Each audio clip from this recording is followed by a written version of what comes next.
2 days after members of the Bahamas Communications and Public Officers Union filed a trade dispute against the Bahamas Telecommunications Company, B.T.C's Chief Executive Officer clearing the air with RCS Adderley and also shares the way for the country's largest telecommunications provider. Bahamas Telecommunication Company's CEO Garfield Sinclair says he's disappointed that the Bahamas Communications and Public Officers Union filed a trade dispute this week, having met with them 3 times in person since assuming the top post 2.5 months ago to discuss issues facing the company that is now in transition.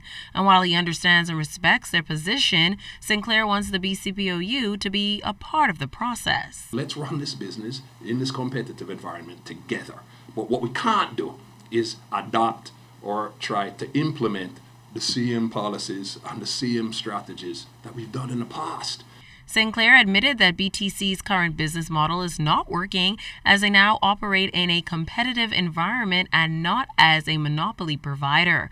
And as a result, he conceded that B.T.C is losing market share.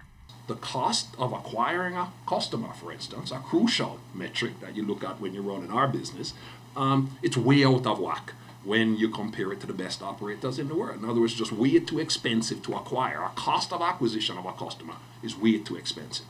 And so one of the things we have to do if we call ourselves a high performance operator is to bring that cost of acquisition down.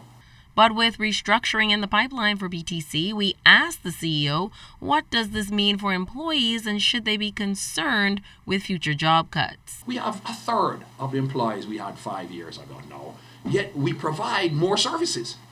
And so it's clear that you can become more efficient at providing a higher number of services.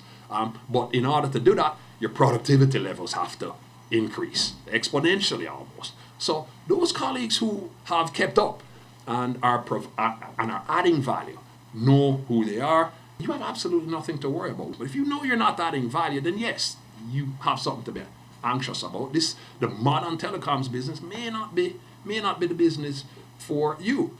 And what's next for the telecoms giant? We have to earn back the trust of our customers, and we're going to begin to do that in very short order. So certainly coming up for the big selling Christmas campaign and moving into the future, you're going to see compelling, customer-driven, customer-centric propositions that will resonate with customers out there simply because we've asked them what they want, they've told us, and we're going to give it to them. B.T.C's chief admits that it will not be easy, but the goal is at the end of the day to be the best-in-class telecommunications provider that consumers can depend on. C.S. Adderley, ZNS Network News.